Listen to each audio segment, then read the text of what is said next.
Chapter 405.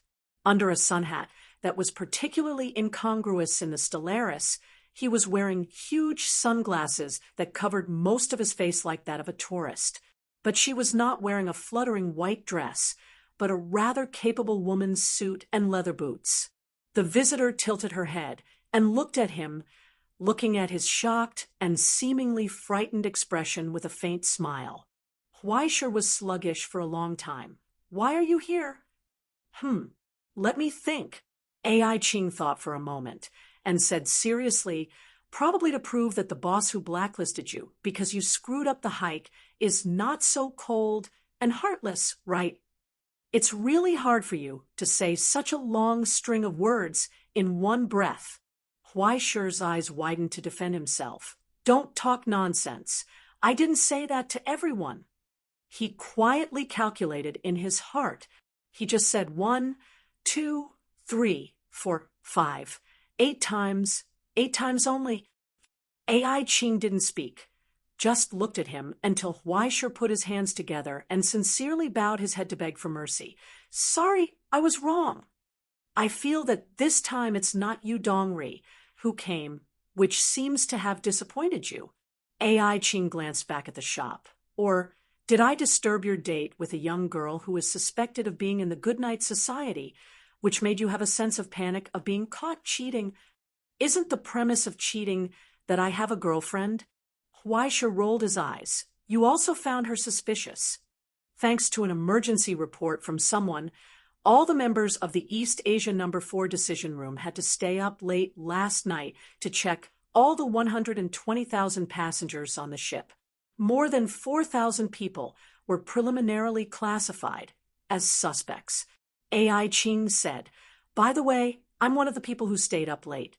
This woman you're looking at hasn't slept for 48 hours, and she has to watch her former subordinate go shopping with the suspect and talk about art. Please be nice to her. Is there a kind girl who is nicer to a poor man who was blacklisted and abandoned after a failed elopement?" Huaishur really wanted to say this, but when he thought about how she had actually rushed here for his urgent report after disappearing for so long, to be honest, he was a little touched. "Thank you for your hard work. That's quite sincere of you." AI Ching nodded in satisfaction and took a step back. She raised her hand to show the ID in her hand and pointed the Golden Astronomy Society badge at his face. "Inspector Huaishur from Xian High," she announced, "due to your outstanding resume and upright conduct, you have been temporarily recruited by the Central Command. Welcome to the former Dark Army." Following her words, the projection of the stars representing his military officials quickly appeared above Huaishur's head. Immediately after, a shadow-like gray edge appeared and adorned the stars. The thorny thorn emblem, which represented the authority of a field officer, was wrapped around it. The temporary authority change was completed, which meant that Huaishur's identity had jumped 3 levels within the Astronomy Society. AI Ching watched as Huaishur stared at the star indicator above her head with a curious expression. Only after he had his fill did AI Ching wave her hand and disperse the projection. "From now on, until you get out of the car, you have to listen to my orders. In short, if I tell you to jump out of the car, you will jump out of the car. If I tell you to take the blame, you will take the blame." She paused and asked seriously, "You should understand that I'm not making an analogy, right? I'm too familiar with this. I used to do it every day." Huaishur sighed. He patted the suit on his body and bowed to AI Ching. "Your tool, Huaishur, is online. Do you have any orders, madam? Then, this will be the first order." AI Ching raised her hand and pointed to the cigarette in the corner of her mouth. "Light a fire for your boss." Huaishur raised his hand, rubbed a wisp of alchemy fire, and handed it over. AI Ching lowered her head slightly, leaned forward, and took a deep breath. The spiraling smoke blurred her face. "Welcome back." Huaishur couldn't help but laugh. Only now did he feel that AI Ching was close to him. Ai Ching shook her head. I'm just passing by. Don't be happy too early. What's the specific task? Do what you're supposed to do. Act as yourself and listen to the command when necessary. The work content is the same as before. Be a qualified target. She took out a box from her pocket and threw it over. Take this. What's this? Huaishur asked casually. Is this a special product for me? Where did this love token come from? Or is it an engagement ring from someone who has a conscience? Isn't our relationship a bit too fast? I'm only 17. I haven't reached the legal age yet. Aya, should we start by holding hands? Through the sunglasses, he could feel Ai Ching's gaze that said, Son, the whole family is disappointed in you. It's just a Bluetooth headset. Don't think too much, okay? The box was opened. Inside was a piece of mechanical creation the size of a pinky nail. It was just enough to stick into Huaishur's ear without attracting attention. After seeing Huaishur put it on, Ai Ching nodded in satisfaction. Very good. Now, if you can't control your mouth, I can blow up the bomb in your ear along with your head. It's almost time. You should go back. Next, continue shopping with the suspect. She turned around and waved her hand. Don't worry. Use your cowherd instincts. I have confidence in you. What about you? Huaishur asked. I still have things to do. See you tonight. She walked out of the alley. Her figure blurred for a moment and disappeared into the crowd on the street. It was as if she had never been there. Only Huaishur stood in the alley with a deep face, lost in thought. Chapter 406. The atmosphere of the conversation stiffened in an instant. Faced with Rudolph's tough refusal, Ai Ching did not get angry. Instead, she crossed her fingers and placed them on the table. Can you give me a reason? Mr. Rudolph, you didn't even listen to what I said. It's just a small operation. I just want to check the list of passengers on the Astral. It shouldn't be difficult for you, right? This is the private property of the Fred family, madam. Rudolph frowned and replied unhappily, the Astronomy Society has no law enforcement authority on the Astral. We won't let our guests be disturbed because of some groundless problem. Ai Ching was silent for a moment, then suddenly asked, What if I insist? Then I'll insist. Rudolph said indifferently, It's my duty. Please forgive me. Perhaps the Astronomy Society's tiger skin would be useful in other places, but it would not work on the Astral. The Astral itself was inextricably linked to the Astronomy Society. If there were no high-level connections, how could they get the heritage of the Utopia and install Osiris's auxiliary engine in their car? Although the ancient group was operating on behalf of the Astral, its true owner was the Fred family, a pure-blood lord in the Aegean Sea region of Rome.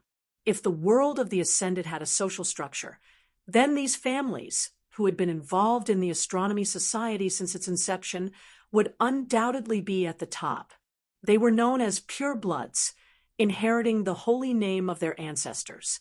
Every member of the Orthodox lineage, even in the embryo, inherited the blood of the Ascended from their ancestors and part of the source substance of the high-level stigmata.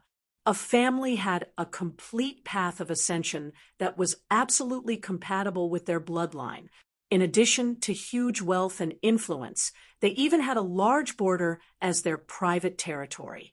The head of the Fred family, the howler of this generation, was not only a noble member of the Roman Senate, but he was also a level 5 ascended at the top of the Sea Emperor path, known as the Endless Sea Abyss. Only under the operation of him and a few other pure-blooded families could they win the investment from the Aeon Group, turning the Astral into an annual event on the Endless Sea. It was precisely because of this freedom that even the Astronomical Society would not interfere with that this place flourished and became an almost semi-public black market. Nowadays, who knew how many people who couldn't see the light of day were moving around here?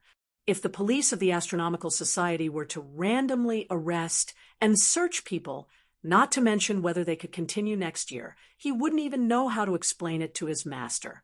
In his opinion, this was just another attempt by the border administration to get involved in the affairs of Stellaris. No matter what, he would not give the Astronomical Society any leeway to interfere. Really? That's too bad. Ai Ching sighed, but didn't say anything. She just stood up and said, "Then I can only hope that nothing bad will happen." In the silence, Rudolph slowly raised his eyes and suppressed his anger. "Little girl, are you threatening me?" "No, it's just a kind reminder." Ai Ching answered calmly. Across the desk, she reached out her hand and waited for Rudolph's response. But Rudolph still sat on the desk indifferently, turning a blind eye to Ai Ching's raised hand. He shook his head coldly and said, "You can leave." Ai Ching didn't leave, just maintaining her original posture. She waited quietly. Even if Rudolph's eyes gradually became mocking, she still didn't withdraw her gaze. "Do you know, Mr. Rudolph, you have made several mistakes." Ai Ching sighed softly. "But one of them can still be salvaged, such as now." She lowered her head and stared into the old man's eyes, telling him word by word, as a commissioner of the Central Decision Room, "I represent the Astronomical Society to come here, follow your etiquette, and talk to you. Then I should enjoy preferential treatment and your respect. You can be stingy with your tea, you can humiliate me, but you can't refuse the Astronomical Society's handshake. No one can." Rudolph's expression froze for a moment, but he was still cold and hard. "What if I say no?" "You can't say no, because you don't have the right." Ai Ching looked at him with pity. "If you stay here today and wait for me to take back my hand, then the Fred family you represent will no longer be a friend of the Astronomical Society." In the dead silence, Fred's expression changed. Even though he was extremely unwilling, he still slowly stood up under Ai Ching's mocking gaze. He raised his hand in humiliation and shook her hand, then retracted it as soon as they touched. "You can leave," he said with a pale face. Ai Ching shrugged, turned around, and pushed the door open. In the corridor outside the door, a man wearing a horse mask leaned against the wall, holding a cigarette in his hand. He was carelessly flicking the ash on the precious carpet under his feet. Under the watchful eyes of several guards, wisps of smoke curled up from the mouth and nose of the silicone horse mask, sometimes forming an F shape, sometimes a U shape, and sometimes a C shape. Seeing Ai Ching come out, the last letter dissipated into the air. He turned around and asked curiously, "How was the talk, Sir Commander?" "Don't ask a question you already know the answer to." Ai Ching reached out and took the bag in his hand. She took out a bottle of spray and carefully sprayed it on her hand.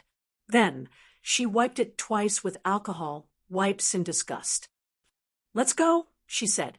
"He's just an idiot who takes advantage of his seniority. He's not infected, so you don't need to clean him up." "That's good." Tony shook his horse face. "After all, these young men are watching me. I'm quite stressed. Goodbye, everyone." After saying goodbye politely, he threw the cigarette butt on the floor and left behind Ai Ching. When they were out of the door, Tony asked casually, "You did it on purpose, didn't you?" "Huh." Ai Ching didn't seem to know what he was talking about. "You deliberately angered him, didn't you?" Tony said, "You didn't go head-to-head with the Fred family and fulfilled your duty. No matter what happens in the end, the old man will take all the blame. Not only did you complete your task, but you also gave the border administration a reason to intervene. Everyone wants to thank you." "You know what, Tony?" In front of him, Ai Ching suddenly stopped in her tracks. "Among all the evil virtues, the most intolerable is stupidity. It's second only to thinking that you're smart. There are always people who think that because they have a powerful backer, they are a big shot. But in fact, They don't know anything about real power. They are so ignorant that it makes people laugh. Even if I have reminded him that I am a commissioner in the decision-making room of the directorate, he still tries to bury his head in defending his insignificant power and dignity, like a hen protecting her eggs. Until now, he doesn't even know why I am here, let alone what he is rejecting. She looked back at Tony and asked, "Do you think it's necessary to save such a person?" Tony just shrugged his shoulders and shook his head. There was no answer.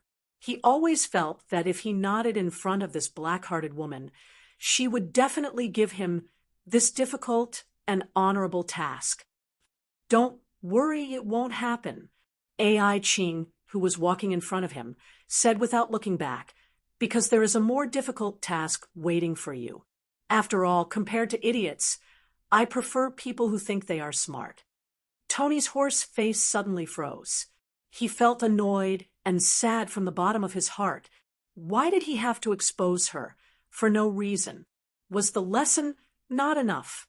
With such a boss, he felt that he had to start thinking about where to open a hair salon after he retired from the military. He heard that the hair transplant industry in Shambhala was very developed. It seemed that he could consider it. In the captain's office, ever since Ai Ching left, Rudolph had fallen into a strange state of uneasiness, anger, and a hint of panic. It was as if something had gone wrong. After rejecting the next few meetings, he pondered for a long time. In the end, he wrote a detailed report about the arrival of the commissioner of the Astronomical Association and reported it to the higher-ups. Then he paced back and forth in the office, waiting anxiously. It was not until the evening that he received a response from the higher-ups. As soon as he opened the email, his heart sank to the bottom of the valley. It was ice cold. The official content of the email was only 2 words. It was an angry reply from the family head, short and direct. Trash. At about 3:00 in the afternoon, Weischer finally heard the first good news in a row. His violin had finally arrived. It was sent through the special channel of the Hell Music Association and was sent to Weischer's room by the old man in charge of the concert hall. There was another piece of news. In a few hours, the local association may temporarily move. The old man said, "Please forgive me for asking, but do you plan to go to the capital?" Hearing that the Hell Music Association was about to close, Weischer quickly realized that these big organizations must have heard the news and were preparing to leave. No need. He shook his head and refused. "After all, I am still a member of the Astronomical Association." "In that case, I wish you victory." After the old man smiled mysteriously, he respectfully left the room and closed the door for him.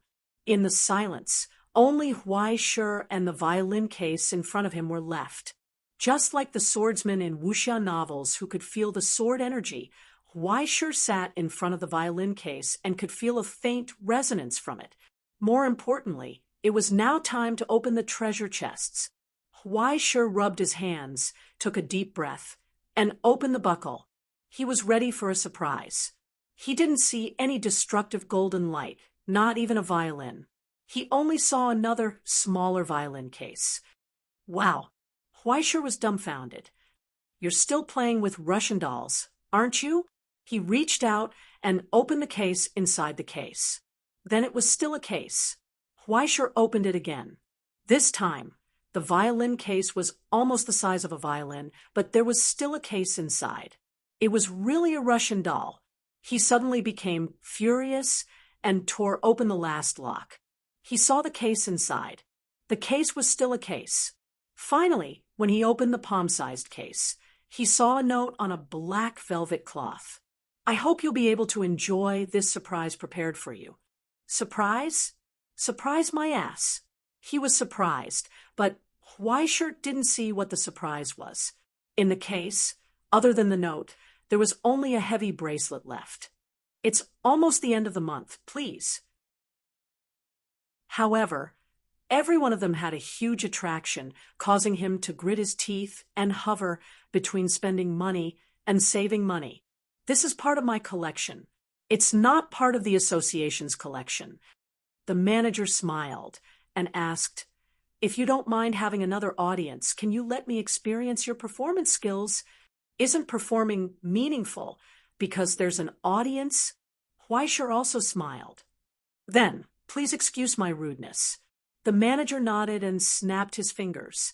In an instant, Huaisher's vision blurred, and he was already sitting on the stage.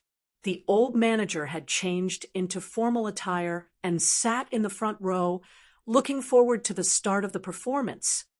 "Please begin, Mr. Huaisher." Then, a beam of light shone down from above Huaisher's head, illuminating the place where he was and the music score on the shelf that moved without any wind. Edgar's cello concerto in E minor. "I feel like it's going to be difficult." Huaisher took a deep breath and calmed his mind. He stared at the music score that seemed to gradually come to life. Subconsciously, his fingers moved. A low and sorrowful sound of the zither burst out from his fingertips. He didn't even read the score carefully. It was almost like he was playing it by sight. The moment his eyes saw it, his fingers reacted. Huaisher himself hadn't reacted yet, because he was so focused that he forgot himself. It was as if his body had suddenly become empty, and he had abandoned all distracting thoughts. In this meditative state, his body began to move instinctively, and the origin substance began to move, smoothly playing the first part of the movement. Then, countless phantom-like violinists slowly appeared behind him. They bowed their heads and provided an incomparably fitting accompaniment for this performance. They followed Huaisher's melody. Their remnant spirits were guided by the notes of the cello and merged into the gradually vast and mighty sorrowful movement, like flowing water. So beautiful.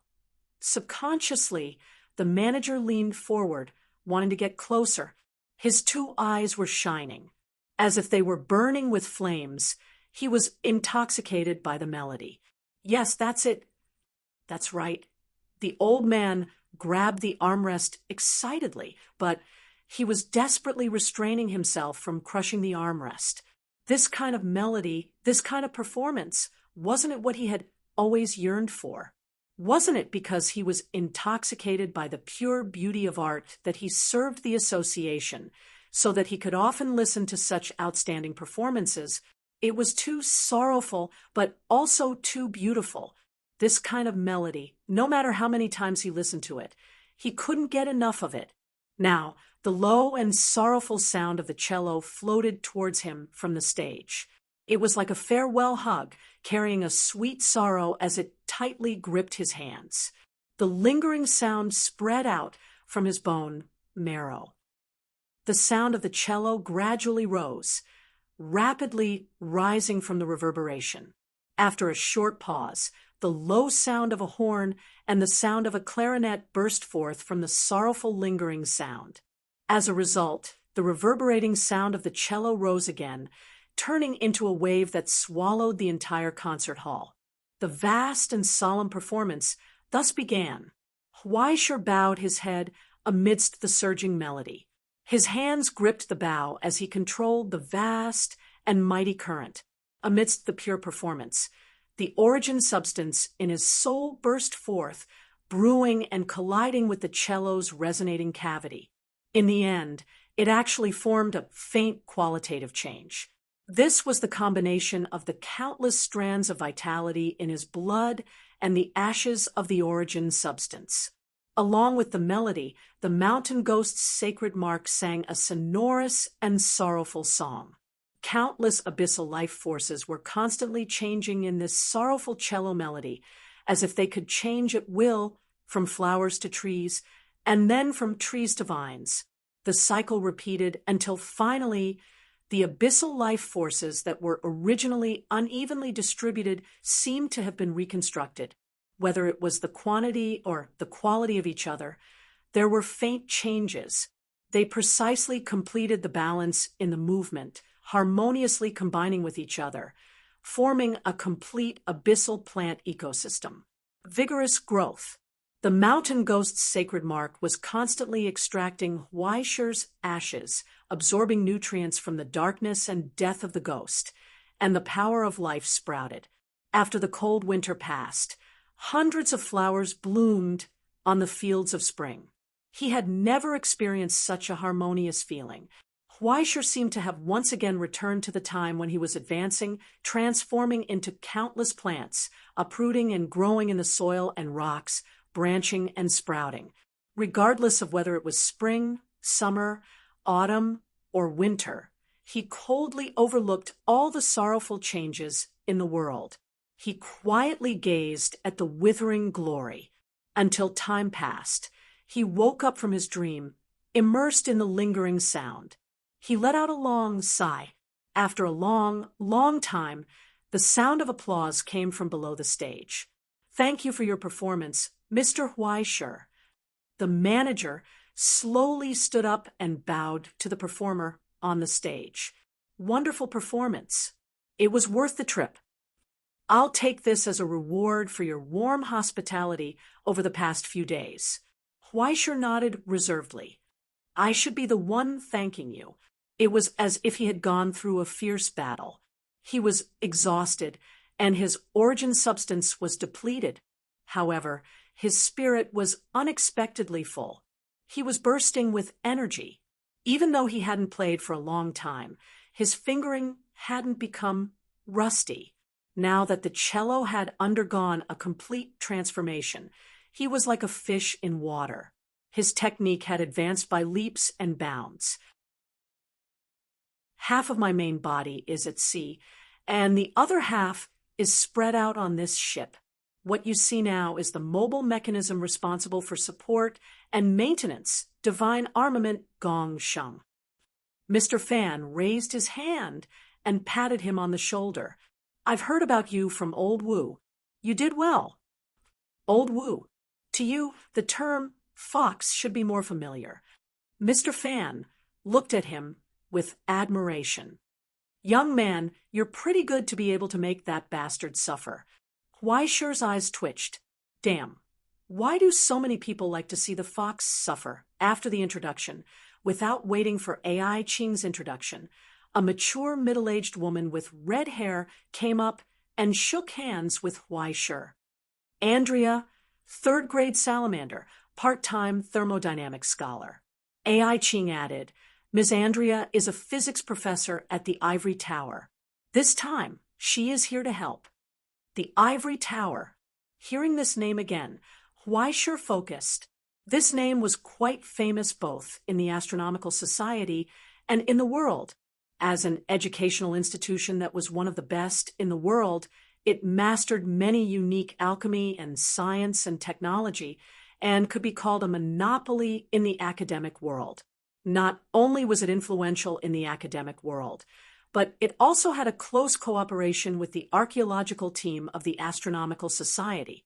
Their military force was not to be underestimated. It was said that they secretly had a military force that belonged to the Academy, which was formed by more than a dozen large groups of abyss. However, Huaishir did not care about this. Instead, it was because the Ivory Tower might be one of the few remaining subordinate institutions of the Utopia. In the past, before the Utopia was divided, the Ivory Tower was an organization that existed as a training institution and logistics agency. With the fall of the Utopia, the Ivory Tower broke away from the Astronomical Society and became an independent institution. But it was still inextricably linked to the Astronomical Society today. Sensing Huaishir's concern, Andrea quietly winked at Huaishir from behind with a friendly smile.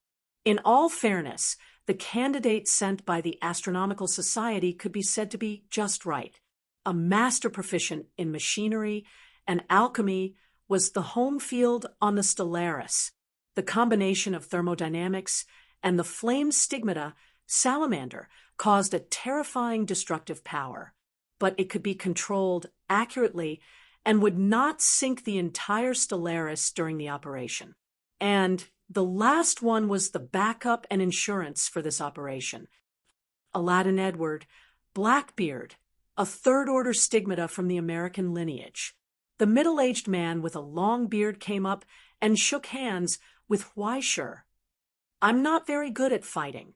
My main duty this time is to be the driver. Of course, Weisher would not take his modesty as the truth. If the Stellaris really exploded, the person in front of him would definitely be the one who lived the most comfortable life. As a third-order stigmata, with a ghost ship, with the power of a legendary pirate's command, going to the endless sea was as comfortable as wandering in the backyard. Besides, which pirate ship did not have cannons? Without Sir Commander's orders, I may have to be on standby. He smiled enthusiastically. But don't worry, if the Stellaris explodes, I'll take everyone away. When they shook hands, Weisher felt the calluses on his hands formed from years of holding weapons, and the smell of gunpowder on his cuffs. Under Roland's training, he had developed an instinct to observe muscles and bones. Just by looking at him carefully, he could tell that there was a whole volcano hidden in this man's body. The way he walked and stood, as well as the division of his muscles, showed that he was proficient in at least 3 kinds of weapons. He might even be proficient in the martial arts of using origin substances. After analyzing, Weisher realized that he seemed to have entered the state of a traitor again, habitually preparing to backstab his teammates. He could not help but repent in his heart. Weisher, how could you do this? You're too dirty. After the introduction of the other members, it was Weisher's turn. But when it came to him, Ai Ching became concise and comprehensive. She said casually, "As for this person, he is also a member of the operation. Level 2, Sublimata, Weisher, Stigmata, Mountain Ghost, the inspector of the Astronomical Association, and a lot of part-time jobs." As if to emphasize Weisher's role, she emphasized, at the same time, he was the first inspector to discover the abnormal situation on the Stellaris and submit a report 4 hours earlier than the entire border surveillance of the lighthouse. His teammates naturally would not underestimate him.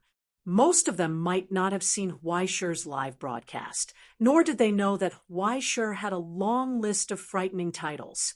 They did not know much about Weisher, but as a member of the Astronomical Association, they would at least use their internal authority to check their teammates' resumes. Then, they would be shocked by the S-level evaluation thrown in their faces. The main point was that he was 17 years old.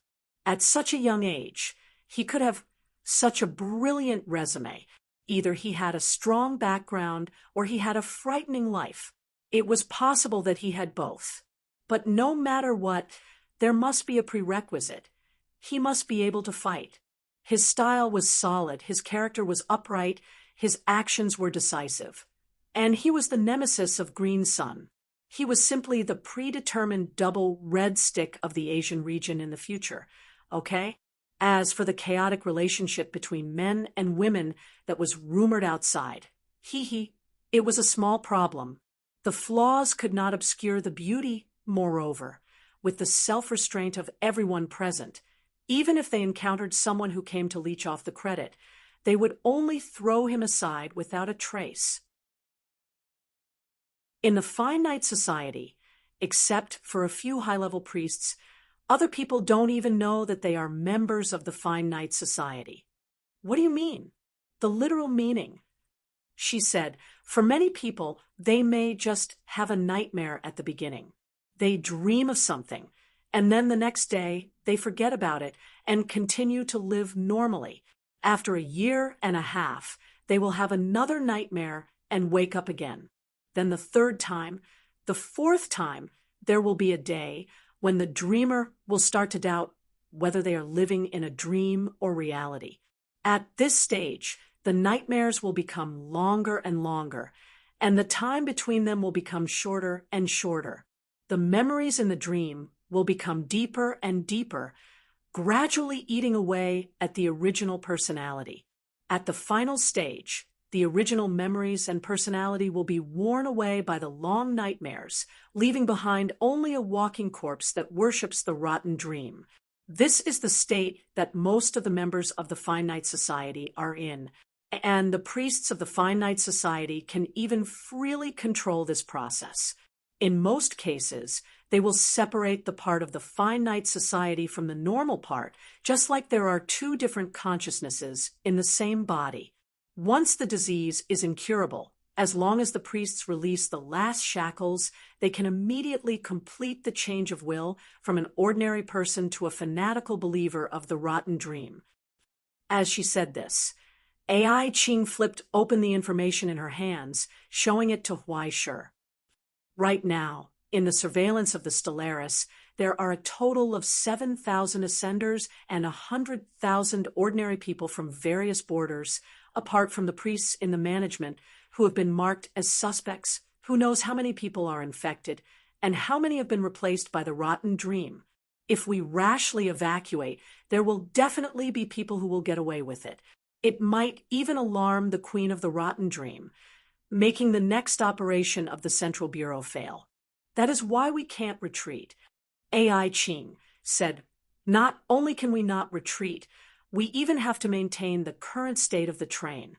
Once we prepare to make a move, we have to completely wipe them out, or else there will be no end to the trouble.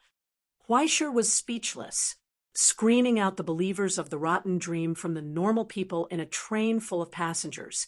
Even if they had the help of the Astronomy Association's intelligence agency, this was definitely not an easy task. In particular, they had to maintain the current calm on the surface and not let the priests of the Finite Society notice anything strange before they truly began their operation. Just thinking about it made him feel like his head was about to explode. Don't worry about other people's business. You just need to complete your own task. AI Ching got up and looked down at the time. Are there any other questions? Huaishur shook his head. Then have a good rest. AI Ching opened the door and said, tonight may be very busy, and there is no time to rest. Huaishur saw that she was about to leave and subconsciously reminded her, be careful. AI Ching's footsteps paused slightly. She looked back at him and seemed to be stunned. Soon she nodded and said, I will. The door closed. Since there was still some time before the mission began, Huaishur did not intend to waste time. After taking a nap for half an hour, he took off the suit that the manager gave him, folded it neatly, and put it into a bag. He changed back to his original clothes and tidied up his belongings before opening the bedroom door. In the corridor outside the door, the old man who was cleaning with a duster turned around. Are you leaving? Yes. Huaishur nodded and returned the suit with both hands. Finally, he handed over a piece of paper. This is my number. If you need it in the future, no need. The old manager shook his head and refused. Fate is always so wonderful, isn't it? Let's look forward to the next time we meet. I still insist that you accept it. Huaishur said, the association is the association, and we are us. Otherwise, I may have to find another way to compensate you for your loss. The old man raised his eyebrows slightly. Soon, he took Huaishur's note with both hands. I will keep it well. He took a step back and bowed to say goodbye. I wish you success. Thank you. Huaishur smiled. He watched the old man and the other decorations in the concert hall turn into phantoms and leave. He took one last look at the bleak room and pushed the door open. In the corridor outside the door, 12 guests who had been waiting for a long time looked up at him. They were wearing a layer of extremely high-tech black armor, and their arms and bodies were covered with a layer of simple and dexterous exoskeleton. Even their faces were covered in a sealed helmet. The edges and corners were sharp. It was as if they were walking steel. Iron Legion, brass squad reporting to you. The leader walked up and saluted Huaishur. His tone was calm and composed. Major Huaishur, following orders, we will assist you as operatives to complete the next mission. May I know your name? Lattice 1 to 1 to Lattice 1 to 12. Codename? Huaishur understood. Other than that, Is there anything else you want to tell me? No. Crystal one-to-one-handed over a box. The commander said that you are free to do as you please. Inside the box was a heavy pistol, but the style was completely different from the ones Huaisher was used to.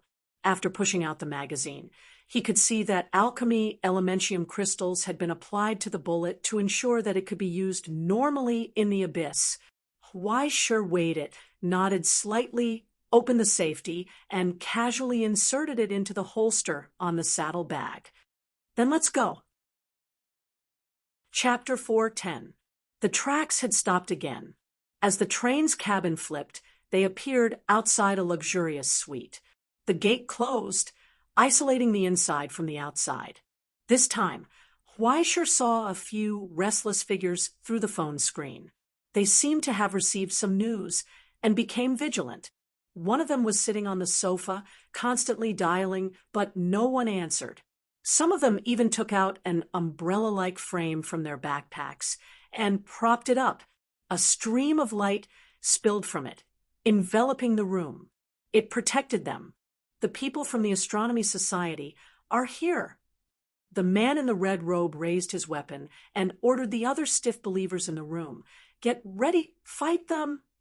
They fervently chanted the drowsy incantation, and the power from the rotten dream blessed their bodies. The believers' bones protruded from under their skin and quickly bent down. In the end, their bodies were covered with barbs, and rotten flesh fell from their faces, turning into something disgusting. Along with Yensher's warning, there was also a reminder: the remote support system is online. Do you want to apply for use? Yes or no? Nonsense. Of course it would be yes, yes, yes. Huaisher's finger almost pierced through the screen. Then he felt a sudden tremor under his feet. He felt the tracks under his feet suddenly push outward by 10 centimeters. Not only that, but the entire upper carriage of the Stellaris began to quickly adjust. Then, with a whistling sound in the distance, Huaisher vaguely saw a container-like carriage rising rapidly through the gaps between the frames. In the process, the steel plate on it quickly fell off, revealing a barrel comparable to a tank's caliber. It quickly locked onto its position and aimed at the luxurious suite. Huaisher pressed down with his finger. The entire container suddenly shook, and dazzling flames spewed out, pushing the red-hot steel and bursting out a low roar in the enclosed space. Crystal one-to-one took a step forward and raised the shield on its arm in front of Huaisher, blocking the hurricane for him. But the ear-piercing roar was still about to pierce Huaisher's eardrums. In an instant, the cannonball passed through this fleeting gap, shattered the cabin's planks, broke into the room, and disintegrated inch by inch in midair, forming a diffuse iron light.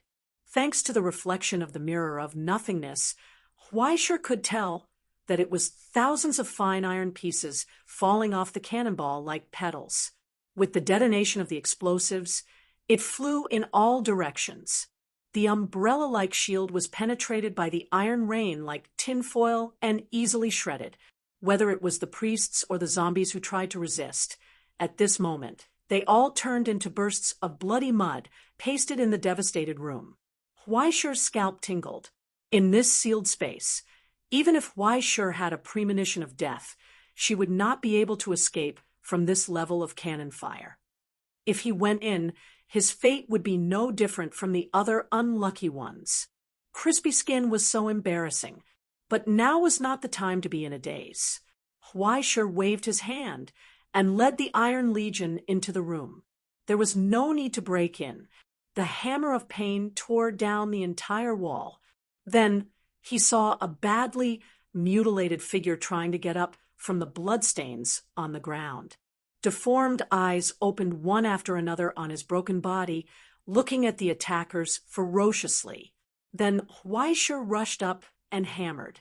With the help of the flame spray, the power of the hammer of pain was applied evenly to the half-dead priest, directly blowing him up.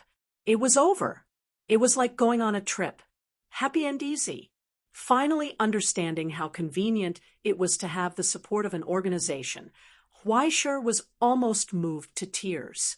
If it were him alone, he would have to fight alone until next year. Now he had manpower, assistants, guns, and cannons. It was so good. Increase the power and don't stop. After smashing to his heart's content, Huaishur picked up the hammer, let out a long breath, and stopped Crystal Lattice 1 to 11 from loading the bomb. I'll do it. He poured a bottle of Ramses Fury on the ground and threw a pinch of alchemy fire on it. The metal fuel immediately burned vigorously. Under his control, the alchemy fire quickly swept over and spread out as if washing the ground, engulfing all the remaining flesh and blood. Not even a speck of ash was left. Only a piece of iron half the height of a person was left in place, still emitting a blazing scarlet. Done. Leaving the still-hot carriage, Huaishur waved his hand. Next, in the process of moving, Huaishur heard the continuous sound of cannons in the distance. It seemed that after the firepower support came online, everyone became happier and happier. With his own eyesight, he could see a steel rope hanging down in the distance. A dozen soldiers on a mission slid down from it, their bodies already dyed blood red. Sensing Huaishur's gaze, one of them even waved at him, rather casually, and gave him a thumbs up, indicating that he could do it. The iconic horse head had already turned scarlet, as if a Fergana horse had come from somewhere and become a spirit. Huaishur waved his hand, indicating that he could do it too. The two sides crossed each other, but after a few seconds, their trajectories suddenly changed, and the wristwatches on everyone's wrists lit up with a message of a change in mission. Emergency rescue, prepare to attack. In the blink of an eye, all the members of the Crystal Lattice squad moved forward quickly, protecting Huaishur in the middle. Then, heavy bulletproof shields unfolded from the boxes on their shoulders and arms. After joining with each other, they formed a temporary bunker. After a series of crisp sounds, the machine guns were set up in the slots next to the shields. Scorching steam suddenly spewed out from the armor on their backs. It returned without any success in front of the Nightmare Wings. A notification popped up on Huaishur's phone. Hold fast, emergency deployment of long-range support. Waiting time, 13 seconds. The sound of firing rang out. Without any instructions, the soldiers from the cast iron army indifferently pulled the trigger at the enemy, pushing the shield wall forward step by step. Ridiculous, the old shaman spread his wings and flew nimbly in the air. In an instant, he appeared from behind and raised his palm towards the enemies below. He opened it, and a strange eye quickly formed in his palm and opened. Send me up. Huaishur stretched out his hand and pressed on Crystal 1's shoulder. Then, the soldier overlapped his hands without hesitation and suddenly raised them up, carrying Huaishur's body and flying up. In midair, Huaishur's body rolled and nimbly adjusted his trajectory. He aimed at the old ghost's palm and pulled the trigger, instantly emptying a magazine. The bullet was blocked by an invisible force in front of the old shaman. It exploded repeatedly, causing cracks to appear in the defense in front of him. Huaishur had already risen in front of the old shaman. He threw away the pistol that was no longer useful, and the hammer of pain appeared in his hand. He swept it horizontally and activated the flame jet. It smashed down on his head with all its might. 80, feeling the strange threat from the hammer of pain, the old shaman did not dare to resist it head-on. He quickly retreated, preparing to slaughter Huaishur at will after his upward momentum was gone. However, he did not expect that the hammer in Huaishur's hand would disappear like an illusion and be replaced by a rope that shot out. He was caught off guard and wrapped around his ankle. Huaishur grinned. He poured an origin form and activated the rope of sorrow. The rope extended wildly and wrapped around his body. It quickly contracted, causing an instant of delay. The burning eyes of the mountain ghost were just inches away. His empty right hand opened, and the sacrificial knife appeared. He held it tightly and stabbed it down, deeply wedged it into the shield in front of him. Then the drummer. The sound of thunder burst forth, and in a split second, the blade vibrated, destroying the layer of defense as easily as breaking dry weeds and smashing rotten wood, deeply piercing into his face. "You didn't expect this, did you, little brother?" The most common black letter was issued by the inspector after reporting it to the branch. It was issued for individuals who had ascended, and it was sealed in a black document like an obituary. There was no need for a trial and sentencing. It could be directly executed during the operation. The issuance of the yellow page required careful consideration by the branch and reporting to the decision-making room of the command bureau to avoid serious consequences. It targeted an entire organization and a huge family. It was just like the densely packed numbers on every page of a phone book. Once it was torn off, everything recorded on it would be erased and disappear from the world. A red-level clearance document was no longer something that could be written on a piece of paper. This kind of thickness was enough to be bound into a book.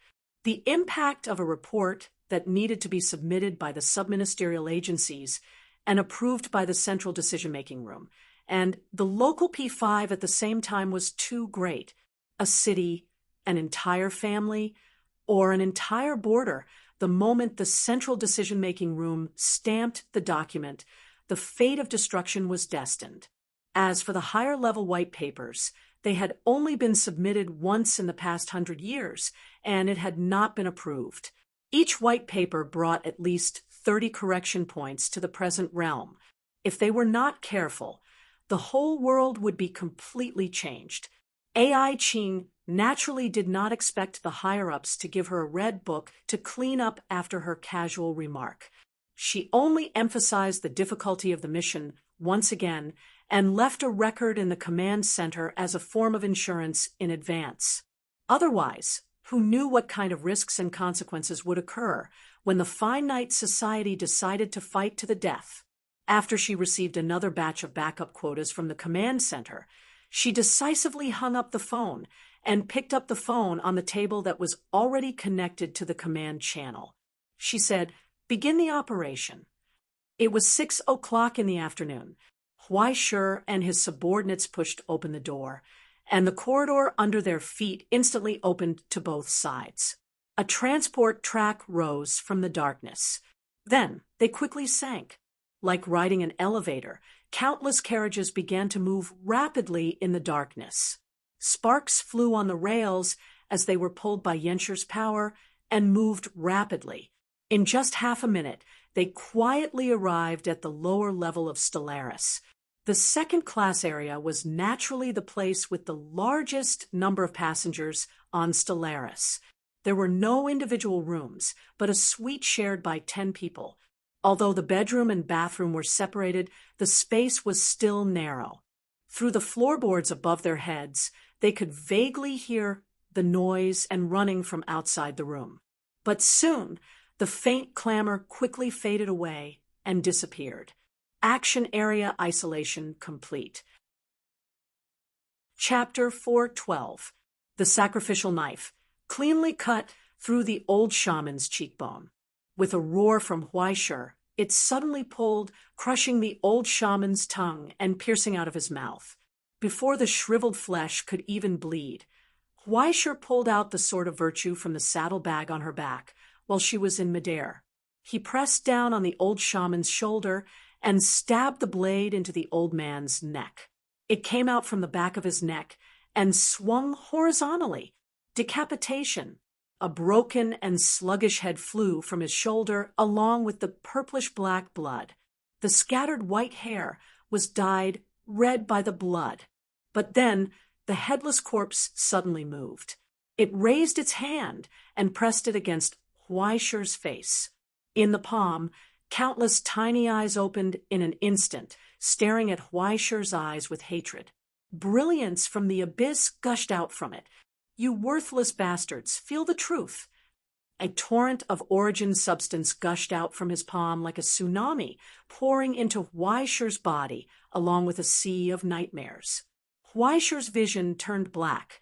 He immediately felt as if his soul had left his body. It was actually being pushed back by the old ghost. Behind him, a black vortex appeared out of thin air. Countless deformed limbs stretched out from it, pulling Huaishir's soul, wanting to pull him into the deepest part of the rotten dream. Witness the truth. The broken head grinned, accompanied by countless illusions that could only be seen in nightmares, appearing in front of Huaishir. The essence of the abyss and the philosophy of the rotten dream continuously emerged from Huaishir's consciousness, constantly wearing down his will to resist, wanting to deeply take root in his soul. He wanted to turn him into a fallen one of the rotten dream. Receive the gift of the Great Spirit, the lucky one chosen by the good knight. The old face smiled sinisterly. Bid farewell to the decaying world. From now on, you will be my companion, a sober person in this sad world. In a trance, Huaishir felt as if he was swallowed by endless darkness. The world fell apart in front of him, and everything shattered into illusions like a dream. Reality and illusion were reversed, and endless dreams of madness engulfed him. It was just a moment, but it was more than thousands of years. In the prison of endless darkness, the brilliance in Huaishir's eyes gradually extinguished. In the end, only darkness was left. In the endless darkness, only a warm and kind light waited in front of him. Come, come. The old shaman smiled and spread his hands in the light. Embrace the only truth in this world. Accept the supreme redemption from the good knight. Before that, let me ask you a question. Deep in her sleepiness and absent-mindedness, Huaishir subconsciously asked, "Does your company provide overtime pay?" The old shaman was stunned. There should be paid leave, right? Chapter 4:13. That person was wearing a charred purple robe, and his entire face was dyed red with blood. He held a strange, long sword in his hand.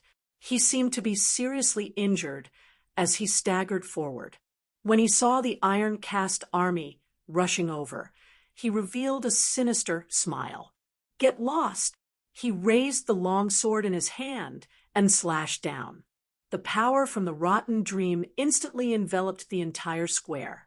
Dozens of flesh tentacles grew out from the blade and swept across. After forcing the iron-cast army to retreat, they pulled a few passengers who couldn't escape in time. Those victims were pulled into the illusory blade. Their voices could no longer be heard.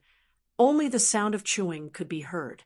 Then, he casually pulled a hostage from the hands of the believers and placed the wriggling blade on that person's neck.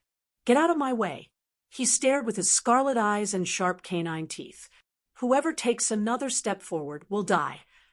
Unfortunately, his strategy was used in the wrong place. The Astronomy Association never negotiated with this group of lunatics, especially the Iron Cast Army, without orders from above. Even if they were holding Commander AI Qing hostage, this group of war machines would never hesitate. The purple-clothed priest's expression twitched. The blade in his hand was about to slash down again. At this time, Huaishir finally stepped forward. Wait, calm down, calm down. He walked out and shouted, I'm a negotiator. You can talk to me if you have anything to say. He was a ghost negotiator. He even had to check his phone before he could write the judgment for the negotiation. But he had to talk now. Who asked that unlucky person to be so familiar with him? Thinking of this, Huaishir couldn't help but sigh. He glared at the pale hostage with a runny nose. Yuan Zhao, why is it you again? Why are you a rank 2 sublimator? Do you have to be so embarrassing? Yuan Zhao also looked at him with a dumbfounded expression. He glared back, meaning, I just came out to buy cold medicine. I don't know what happened. He had just walked out of the pharmacy when he was held hostage by more than 10 lunatics with guns and cannons. He didn't know where to start. He didn't know what had happened. The two of them exchanged glances, and then realized that neither of them could understand what the other was saying. It was like a chicken trying to talk to a duck. Negotiator. The priest in purple frowned and asked suspiciously, "Is there such a position in the Astronomy Association?"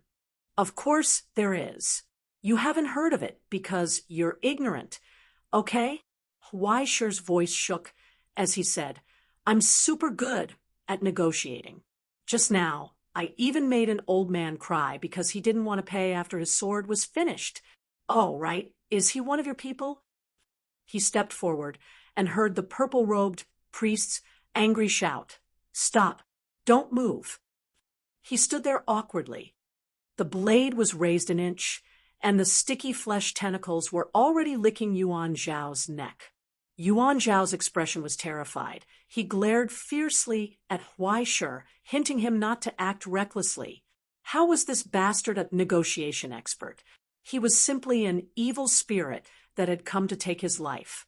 It was more like he was an expert. What kind of negotiation was this?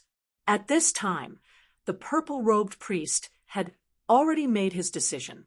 Although he didn't believe Weischer's nonsense of being a negotiation expert, seeing the army stop when he came out, it seemed like he had a lot of status. "You, throw away your weapon."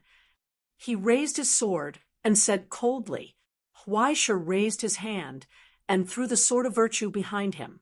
He turned around and asked, "And then, raise your hand and put it where I can see it." He said cautiously, "Walk this way, slow down a bit. Otherwise this little bastard is dead. You understand?" He tightened his grip on the sword, and Yuan Zhao's neck was about to be cut open. What was even more disgusting was that the flesh tentacles were still crawling on his face and scratching his nose. He trembled and couldn't help but want to sneeze. It was too itchy. "Good, good, good. Is this correct?" Weischer put on her standard businesslike smile, raised her hands high, slowed down her pace, and walked forward step by step. He secretly calculated the distance between them, 15 meters. It was still too far. If there was a slight problem, Yuan Zhao would lose his neck. The Yuan family might even give him a new head. He stepped forward step by step. There were still 5 steps left. He took a deep breath and took another step forward. The floor under his feet slightly whined. Yu's steps was charging, causing the muscles under his trousers to tighten and blue veins to appear. 2 more steps. Then he saw Yuan Zhao take a deep breath. He couldn't help but raise his head and sneeze loudly. Snot bubbles flew out. In the silence, a strange sound suddenly came from his chest. The purple-robed priest's expression suddenly changed. He didn't hesitate to hold his sword tightly. Slash! Weischer was even faster than him. His raised hand swung down, and the axe of wrath flew out. At the same time, the floor under Weischer's feet suddenly shattered. His body shot forward without warning. Accelerate! But he was still 1 step too slow. Right in front of him, the purple-robed priest's face was ferocious. His body was rapidly expanding, as if something was rapidly growing in his body. The rotten dream from the abyss was about to take shape and break out of its shell. "Let's die together." He laughed shrilly, but his laughter stopped abruptly. There was a burst of thunder. It was like a predator suddenly leaping out of the shadows, letting out a roar that shocked everyone's soul. Everyone's consciousness froze for a short moment. A sharp beam of light descended from the sky. It was like lightning bursting out of the thunder. A fleeting shadow appeared behind the purple-robed priest without warning. It raised an exaggerated and majestic broadsword and slashed down. Iron light rose from the sword's spine, faintly intertwining into a pure white tiger. It looked down indifferently at everything in the world. Its eyes were blood red. It gnashed its teeth and sucked blood. Its stomach was rumbling with hunger, stared at by the pair of empty eyes. The purple-robed priest's movements were completely frozen. Even the changes in his body came to an abrupt halt. He was like a lamb waiting to be slaughtered. Stigmata, relic, mountain lord. In the blink of an eye, the mountain lord's broadsword slashed through. The stigmata of tyranny in the blade was activated. It easily pierced through the purple-robed priest's nightmare and body. It cut through and devoured everything. Dazzling scarlet splashed out and fell on the girl's sword-wielding hands. Yuan Yuan! Amidst the gunshots of the iron-cast army, she reached out and pulled Yuan Zhao up from the ground. She lowered her head and looked at him. "Didn't you say you came out to buy cold medicine?" She frowned and asked, "Why did you come here?" "It's a long story." Yuan Zhao reflexively stuffed an origin substance model deeper into his chest. During the fight, the model's box was broken, revealing the scantily clad girl inside. "So you used the excuse of having a cold to not go out. Did you come to this kind of place?" Yuan Yuan's eyes immediately became disdainful. "Think about how to explain it to Aunt." "Don't." Yuan Zhao was shocked. He didn't even have time to wipe his snot. He wanted to hug Yuan Yuan's leg. "Big sister, spare me this time. Just this time." He didn't manage to hug her leg. However, he was stopped by a broadsword. Yuan Yuan picked up this embarrassing thing and tossed it to the side. The broadsword in her hand quickly shrank until it turned into a bracelet and returned to her wrist. "I've troubled you again, Mr. Huaisher." The girl in the gray dress bowed, her expression becoming dignified and solemn. She lowered her head and thanked the dazed Huaisher. "It's all thanks to you. Otherwise, this disappointing Yuan Zhao would have been in trouble again." It's nothing. I just acted courageously for a just cause." Huaisher finally reacted. He hurriedly waved his hand and looked curiously at the pitiful youth not far away. "Is he really okay?" Yuan Zhao opened his mouth to speak, but Yuan Yuan immediately interrupted him. "He's fine." The girl glanced at her cousin and said, "It's just a small cold. Thank you for your concern. You're running out to buy such shameless things with a fever. I'll report it to Aunt and Uncle in detail later." "Yuan Yuan, don't go too far." As if he had seen the end of the world, Yuan Zhao's eyes widened in grief and indignation. "If we're going to die, we're going to die together. Be careful, or I'll tell Huaisher." Smack! Yuan Yuan's hand was as fast as lightning. Yuan Zhao's eyes rolled back, and he fell to the ground before he could finish his words. Beside him, Huaisher was dumbfounded. "Did he just mention me?" "No." Yuan Yuan turned around with a serious expression.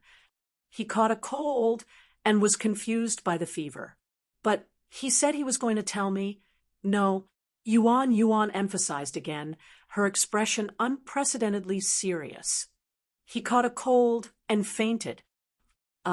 Under the girl's stern gaze, Huaisher wisely chose to give up on this issue. It was only right for a cousin to beat up a cousin. What did it have to do with Huaisher? Then the girl picked up her unconscious cousin and politely said goodbye. After a simple examination and verification, they turned and left. Huaisher was left standing alone in the same place, at a loss. Soon, when he was examining the body of the purple-clothed priest, he saw a phone on the ground. The camera was still on, and the screen was not locked. When he picked it up, he accidentally touched the shutter, and a familiar sound was heard. Huaisher froze for a moment and frowned. "Do you want to send the photo?" The software popped up a notification. Huaisher chose no and exited the photo mode, revealing that the chat group was already filled with photos. Every photo was of a face that she was incomparably familiar with. Huaisher was stunned. What kind of group is this?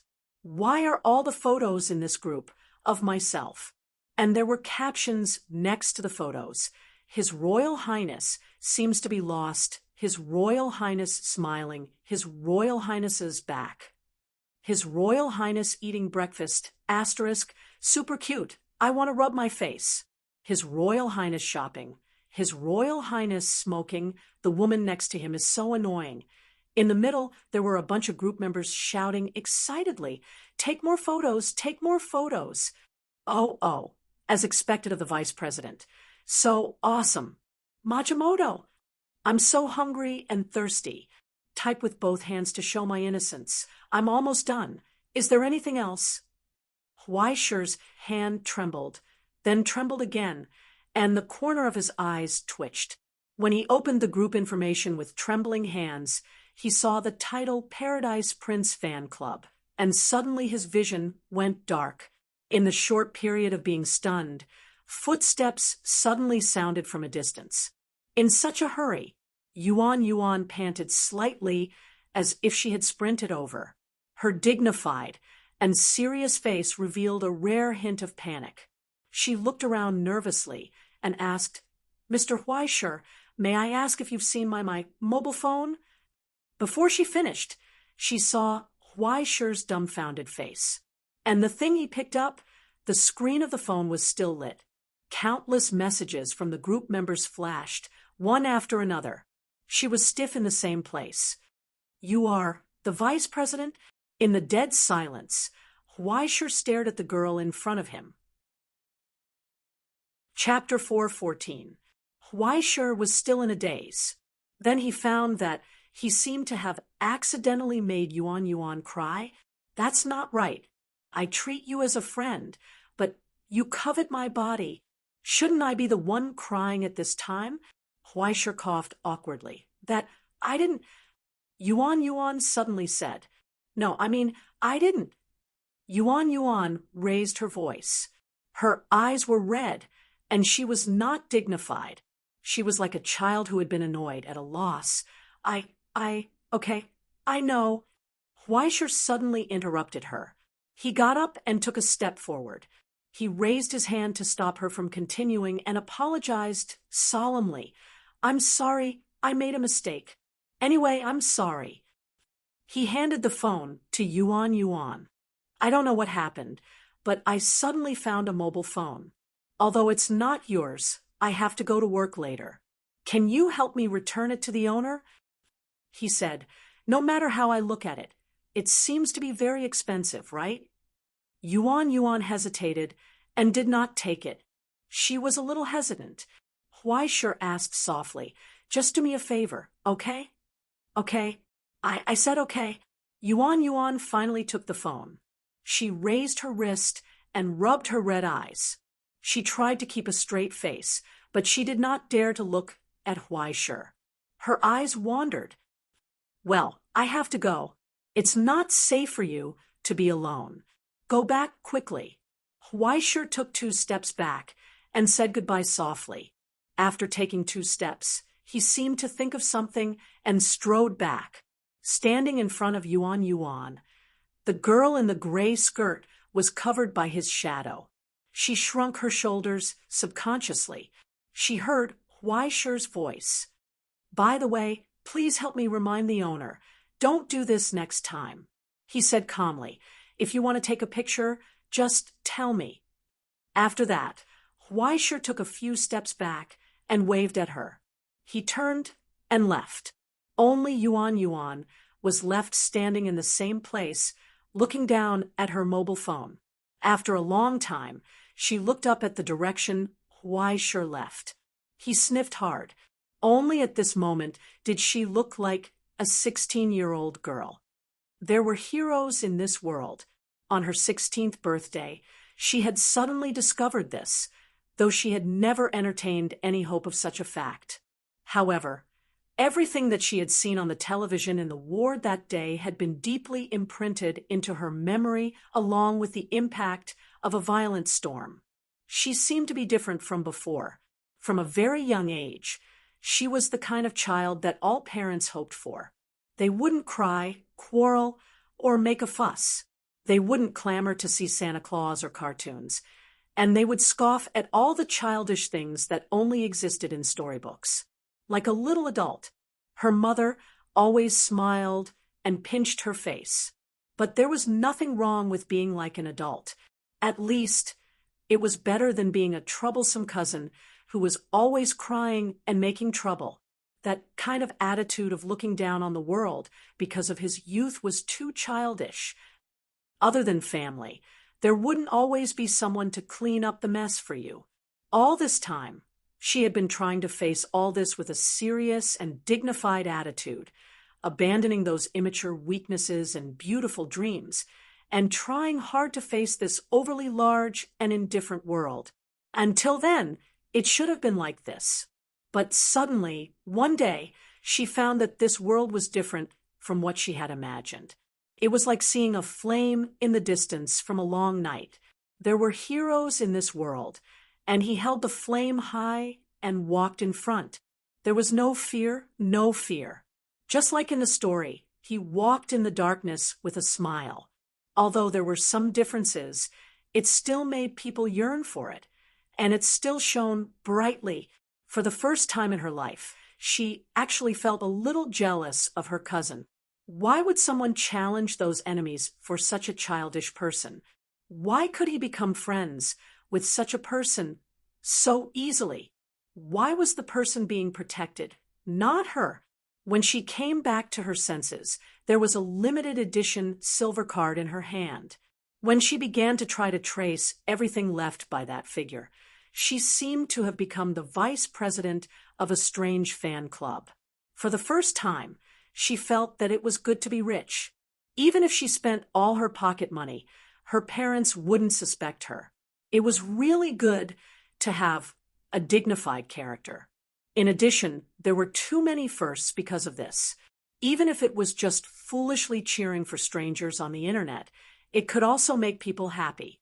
Even if she chased after someone's back with the expectation of not getting a response, it didn't matter if she became the kind of person she used to look down on. This was the little secret that belonged to Yuan Yuan, a secret hidden in her heart that would never be spoken out. It should have been like this. She lowered her head and looked at the concerned messages on her phone because she hadn't spoken for a long time. She couldn't help but rub her nose. Hesitating, her fingers pressed on the screen. "I've been discovered, QAQ. Is the enemy so difficult to deal with?" Tony, who was walking towards him, asked curiously, "Why do you look so bleak?" "No, it's just, I was scared." Weisher scratched his head awkwardly and was silent for a long time. He shrugged and said, "I just suddenly realized that maybe I'm more popular than I thought, you know?" "Wow, you're too much, aren't you?" Tony shook his head and said, with a cowherd face, "You're saying things that will hurt us single dogs." "I don't have a girlfriend either." "Okay, you just want to play for a while and don't want to confirm your relationship, right?" Tony's eyes were full of disdain. "I've seen a lot of scumbags like you. Last time, there was one in the Dark Army who was like you and almost went bald. You'd better be careful. I'm only 17. Even if I lose my hair, I'll have to wait until I'm the same age as you." After combining with his own stigmata, he conformed the divine mark, Dracula. None of these were things that Weisher could defeat. Forget about the priest of the Fine Knight Society. He couldn't deal with the fourth order stigmata, the rank of the bestower, and the divine mark. Even if he worked hard now and could cut down a third order, it would be useless if he encountered a fourth order. Not to mention other things. Even if it was a copycat angel, it would be a piece of cake to kill a company like him. And the bestower was the rank of the group leader, which was an out-and-out high level. The bestower, the wearer, the crown wearer, and the ruler above. This was the division of the walking disasters in the eternal abyss. All hell creatures with self-consciousness would be given a unique name from a certain destructive element, regardless of whether they were strong or weak. After being given a name, they would be pulled out from the countless monsters and have self-consciousness and pursuits. Unique. and the wearer knew honor and shame, and was no longer limited by their nature of ignorance and ugliness. After getting rid of the defects and limitations of the past, they advanced into a new form and began to seek a higher source of wisdom and power. And the crown wearer was one level higher. After being recognized by the ruler as his own kin, he knew etiquette, order, and hierarchy and became the emissary of the abyss and was given the honor and status of commanding the same kind. Finally, the ruler set the rules and controlled the endless abyss under his command. He was the supreme in hell. The four were like the castes in India, forming the chaotic order in the abyss. Huaishur was just a second order. No matter how many cheats he had, he was just a newbie. How could he fight with them? What's more, there was the divine mark in his hand. Huaishur didn't dare to be stubborn and directly gave up. So, it was still right to call someone. If he had to rely on himself, he didn't know how long it would take. In addition, there was now a problem that they needed to solve. Now, on the Stellaris, the last remnants of the Fine Knight Society. Chapter 415. Following the Astronomy Association's sudden cleanup operation, the Iron Foundry Legion swept through the entire Stellaris and cleaned up the place. Most of the Rotten Dream believers were killed in the first round of attacks, including more than 300 high-level believers. 16 priests were all killed. There were some who put up a resistance, but under the attack of the cannons and the ascendants, it didn't take long for them to be wiped out. Now, there were only a few dozen people left. Under the leadership of 7 or 8 priests, they were holed up in a corner and stubbornly resisting. If you encounter something you can't solve, can't you just fire a shot? Huaishur still wanted to admire the support of the cannons. Fire at the engine room? Tony was shocked by Huaishur's death-seeking creativity. Are you really a little genius? Where Huaishur seemed to have heard a name that he was particularly interested in. His eyes lit up. Engine room? Yes. That's great. Cough, cough. It takes too much effort. Huaishur almost let it slip. He couldn't help but rub his hands in excitement. Wasn't this why he had called for the Astronomy Association's support? It was finally about to begin. They passed through the open hatch and through the layers of open doors. They arrived outside the heavily guarded blockade, inside the layers of the iron-cast army's formation. The engine room was completely surrounded.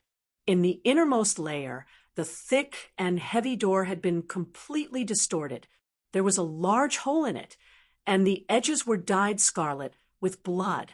Several incomplete corpses could be vaguely seen in the corridor inside. The door of the engine room was covered in blood and squirming flesh.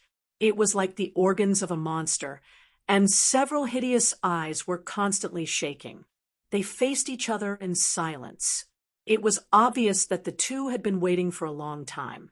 The black-bearded Amazon behind the formation waved at them. "Why did you come down?" Tony was shocked. "Aren't you a bodyguard in the captain's room?" As the saying went, all tactics were changed, especially when the situation was against the wind. Everyone liked to do this once or twice.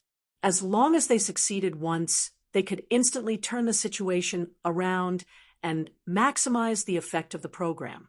It was simply an art. It could be said that the Iron Foundry Legion on the Stellaris had been mobilized in full force. The weakest one was the command center on the train, where AI Ching was in the conductor's room. As a guard, Amazon was the last line of defense. If he dared to leave his post without permission, even if nothing happened, he would be punished. Moreover, if he offended such a narrow-minded woman, like AI Ching, he would probably be tortured to death in the future. "I've been ordered to deliver the goods." Amazon shrugged and raised her hand, revealing the small box in her hand. "She told me to bring this to you. She said that it's time for you to shine." He handed the box to Huaishur. What was this? After opening it, there was only a key ring inside, and there seemed to be a tooth hanging from it. It had sharp edges, like a wolf or something else. It was only the size of a thumb. Huaishur picked it up and sniffed it. He felt that there were traces of alchemy inside, but he could not tell how it was used. She said that you should just take it with you. It will come in handy eventually. Okay. Huaishur hung it on the saddle and looked sideways at the door of the engine room behind the crack in the gate. The deformed eyeball was still slowly turning. Every time it opened and closed, it would split or merge. The pupil was constantly changing. Looking at it for a long time would make one dizzy and sleepy. The soul lens sent over the latest results. Through the wall, Howrin could see layers of tight defenses. The entire interior had been deepened, forming a hell of decaying dreams, which was constantly eroding the Stellaris. Obviously, those guys were planning to take advantage of the terrain and fight to the death with the Astronomy Society. However, considering the equipment in the engine room, the Astronomy Society could not use any heavy firepower. Otherwise, it would be fine if the ship was stranded, but if it sank on the endless sea, it would be over. Even if the person with the agreement could use the abyssal ocean current to travel freely, other things involved in it would all flow into the abyssal hell and belong to the ruler. Leviathan would definitely accept this gift and would not spit it out for the sake of the Astronomy Society. That's a little tricky. Tony scratched his horse face. Just a bunch of clowns who think they've succeeded. What's so hard about it? Following the old voice, the ceiling slowly cracked open, and Yenshur, shrouded in steel and countless cables, slowly descended. The young man's face was covered by a huge eyepiece, but his lips were slowly opening and closing, once again letting out his own voice. "Oh, old man, you can talk now? I've temporarily diverted some of my energy." Mr. Fan ordered calmly, "Prepare to attack in 3 minutes. Since you're here, why don't you lend us a hand?" Tony and Huaishur prepare to warm up. "Me too?" Huaishur asked. Mr. Fan nodded and turned his head slightly. "I heard you've received the true teachings of the king of ghost beasts." "Who?" Huaishur was confused for a long time before he finally understood. "Ah, you mean the Orchard Gym? I dare not say I've received the true teachings, but does my singing of Youngman count? In some ways, this is even rarer than receiving the true teachings." Mr. Fan smiled slightly. The countless lenses on his eyepiece focused on Huaishur's eyes. He focused on his face and asked seriously, "How fast can you be?" "If I can prepare in advance and get into position," Huaishur muttered to himself for a moment, then received an answer. "Half as fast as Teacher Luo." "Very good. Then there's no need to use any other methods," Mr. Fan said. "In 2 minutes, I will provide you with origin substances to suppress them. Go in and kill everyone inside. Aiden will cooperate with you and Tony." It was as if they were discussing going out to buy groceries.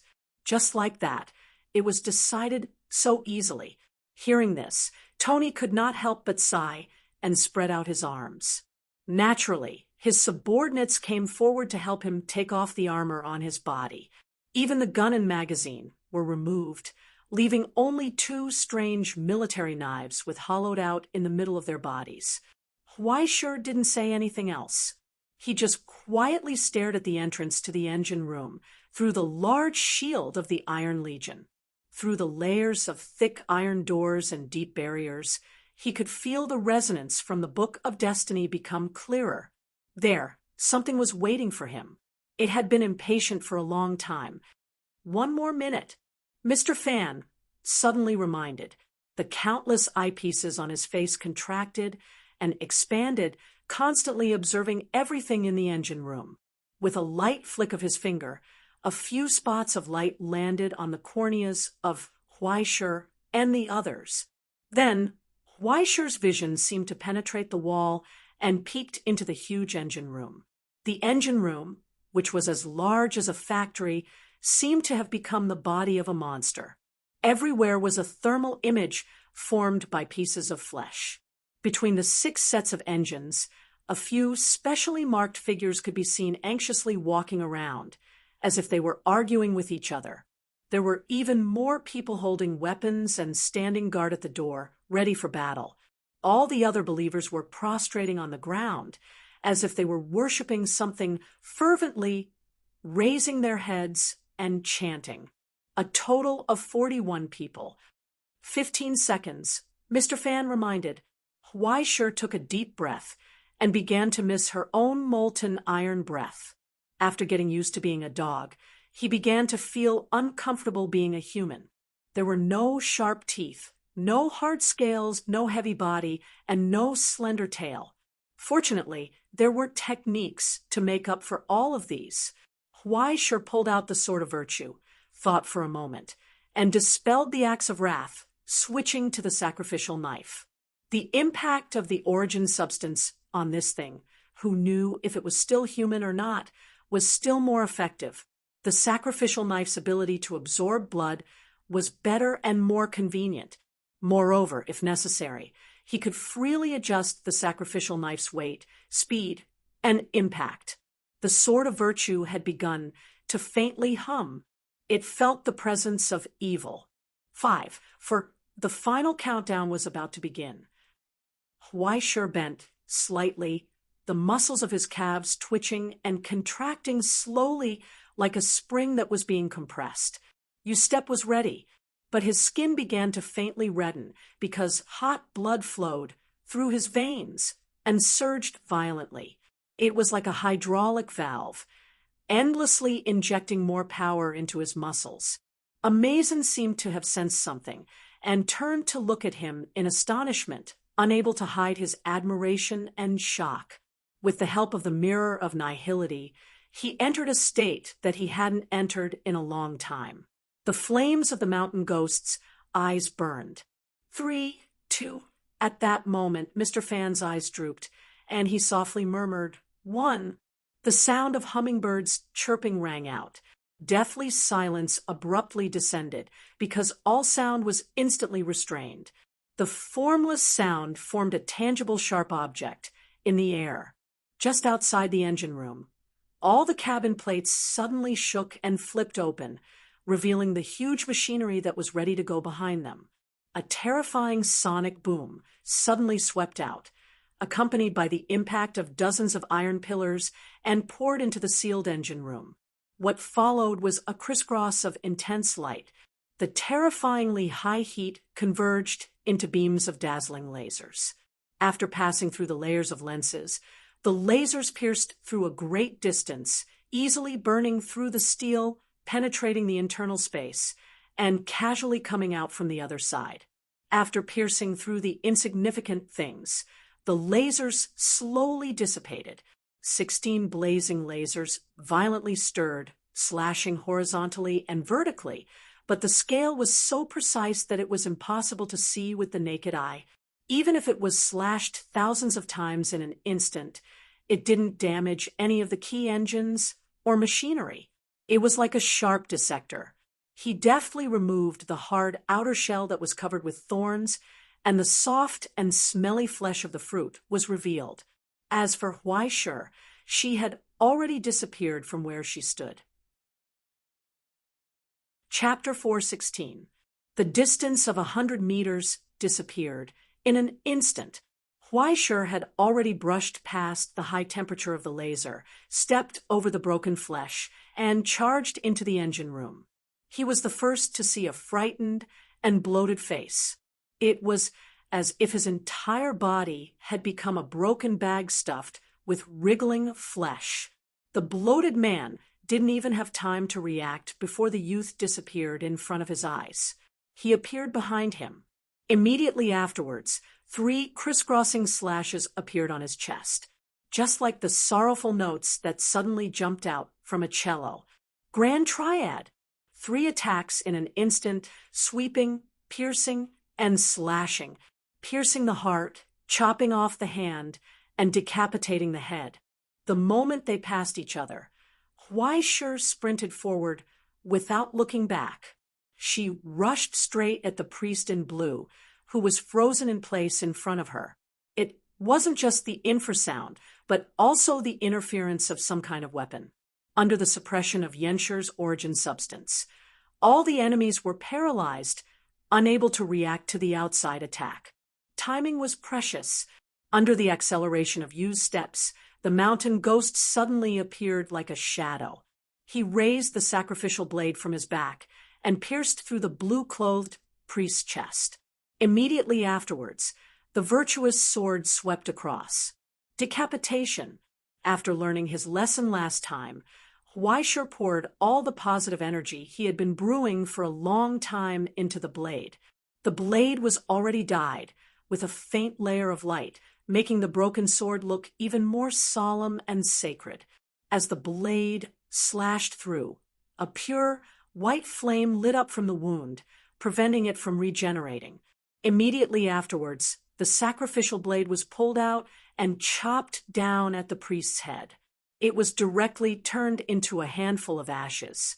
An endless stream of vitality flowed from the hilt and was assimilated by the mountain ghost, providing for the consumption that exceeded the limit. After the successful attack, Huaishur didn't stay any longer. He turned in place and flew towards another target.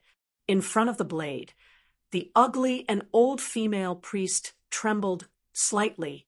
His eyes slowly lifted from their stiff state. She stared at Huaishur with hatred. Withered eye, a dark green ray shot out from her eyes, piercing towards Huaishur's face. As long as one was hit by this sight that was close to the speed of light, no matter what kind of creature it was, they would only end up dying rapidly. There was no way to react or dodge at all. Unfortunately, although Huaishur was faster than light, he was faster than her reaction time. The sacrificial blade was already raised horizontally in front of the withering eye. In the blink of an eye, the blade rapidly decayed, as if it had experienced thousands of years. Cracks appeared on the gemstone on the hilt, which had absorbed countless amounts of blood and chi before it dissipated into a cloud of dust. But that was the end of it, because the sword of virtue had already left her hand, whistling through the air, wedged deeply into her head, and came out from the back of her head. Then the old woman was burned to ashes by the pure white flames. Of course, before that, the most important thing was decapitation. The fire of alchemy was simply too useful for these creatures that were about to turn into hellish creatures after being assimilated into the abyss. For alchemists, the creatures or items from the abyss were the most commonly dealt with. Deconstructing the calamities and miracles from hell was simply the natural duty of the alchemy fire. As long as it was destroyed by the sword of virtue, a little flame would spread wildly and completely burn the useless remains. No pollution or dust would be left behind. Unfortunately, after killing the two priests, the suppressive effect of the origin form had begun to dissipate. Just beside Huaishur, a roar suddenly sounded. "Enjoy the night!" A believer who was kneeling on the ground suddenly swelled up, and countless flesh and blood pierced through his nose and skin. He was about to completely turn into a corrosive species.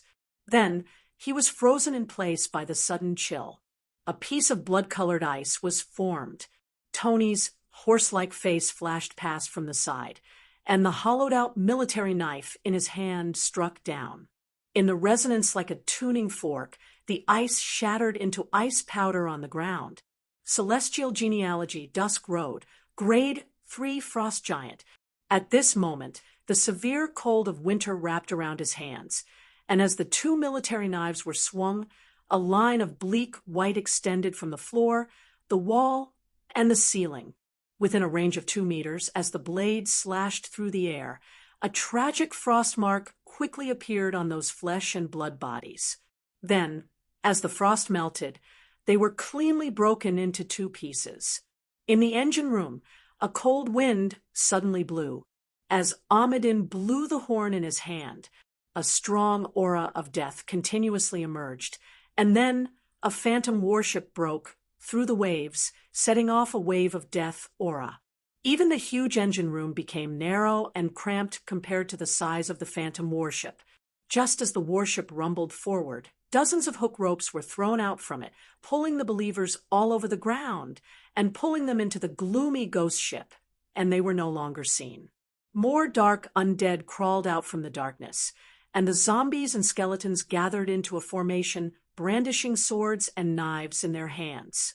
They suddenly poked their heads out from the waves of death, aura, stretched out their hands, and pulled their opponents down one by one. They definitely did not pick those priests who resisted, but specifically targeted those fanatics who knelt on the ground and prayed, quickly pulling away the cornerstones of this rotten hell one by one. He alone quickly killed 2/3 of the living creatures in the engine room. More than half of the other survivors were killed by Weisher and Tony. Only a few priests reacted, but it was too late. For the eternal night, a stooped and skinny giant screamed and spread out his arms. The flesh and blood all over his body, and white clothes suddenly exploded, turning into a rain of blood that splashed in all directions. Endless blood spurted out from the huge skeleton, forming a storm that quickly shrouded the attacker. But then, a heavy sacrificial knife broke through the air, hungrily extracting the blood aura along the way. It was even more evil than this group of cultists. In an instant, the rust on the knife faded away, and it became gorgeous and majestic again. It nailed into the giant's head with irresistible force. Unfortunately, it could not break through the sturdy bones and cause any more damage. Before the giant priest could smile, he saw the mountain spirit in the darkness rise up and smile at him, and a huge hammer appeared in his hand. Raise, swing, smash! In the whistling sound of the flames, the sacrificial knife penetrated deeply into his head like a nail. The bloody storm stopped abruptly, turning into sticky rain that fell powerlessly, and then it froze into a thick layer of ice. The shriveled corpse fell to the ground, but the head that was pierced through still burned with a bit of vitality, and it was looking at Weisher with hatred.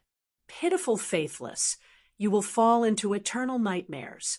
Before he finished, Weisher raised his foot expressionlessly. You step.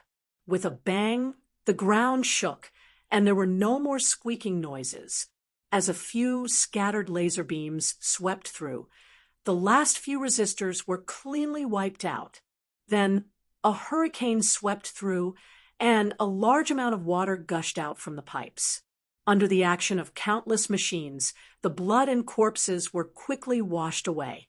In the end, the entire engine room became spotless again, and it was dignified.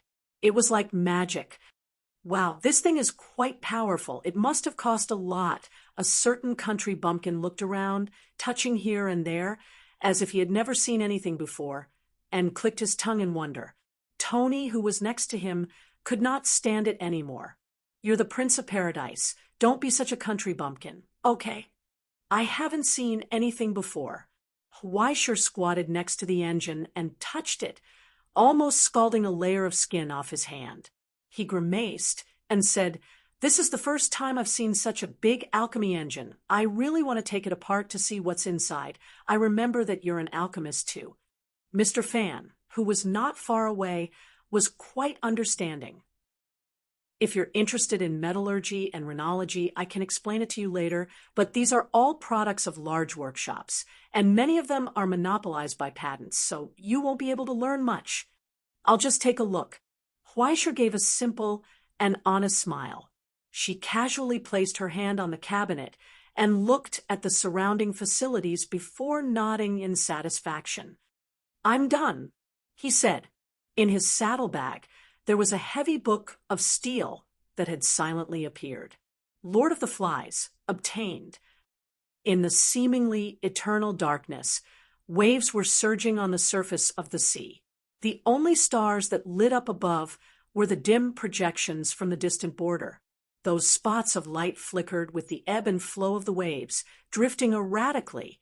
Two men who were smoking squatted on a small boat nervously staring into the distance with binoculars, accompanied by the roar of a train whistle. In a very distant place, someone raised his wrist and shot a flare into the sky. Then, in the rising hot light, the sharp outline of a train was outlined from the depths of the darkness, revealing a towering and huge body. It looked like a steel fortress floating on the sea. "That's the Stellaris?" The younger man put out his cigarette and could not help but sigh softly. "It's so big." "Yes." The older man still held the binoculars and stared at the huge Stellaris illuminated by the flare, and in the reflection of the sea, there was a sticky shadow following closely behind. It seemed that because it was moving too fast, its shadow was left behind on the road. The huge dark silhouette squirmed all the time, closely following behind the Stellaris.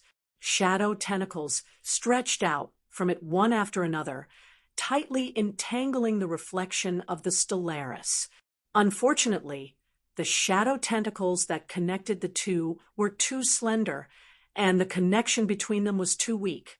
The huge shadow could not climb to the edge of the Stellaris. Instead, it seemed to be dragged by a speeding train, twitching in the reflection of the sea with difficulty. Wherever it passed, a layer of wriggling white foam appeared on the surface of the sea like viscera. The stench was pungent. Witness confirmed. The middle-aged man put down the binoculars and took a deep breath, as if he could suppress the fear in his heart. "Tell the higher-ups, the big fish is here," he said. "Sea fishing may begin." End of the second watch. Requesting monthly votes. Allowed. Chapter 417. In the quiet coffee shop, a faint roar came from afar. The customers in their seats looked up anxiously, but they couldn't see anything. The street was quiet. The patrolling guards politely told the people who asked for help that it was just a small matter and would be resolved soon. They asked everyone to stay where they were and not to panic or run. Soon, a waiter with a plate politely handed out verification bracelets and the nearest fallout shelter map to every customer. The unhurried and well-prepared appearance successfully calmed some people. "Sir, your bracelets and map." When the waiter came to the corner, he saw the person sitting on the chair. The skinny man had his back to the door and looked down at the chessboard in front of him. Unfortunately, no one came to play with him. Cracks gradually appeared on the broken chess pieces on the chessboard. Just as the waiter approached, the last two chess pieces fell apart.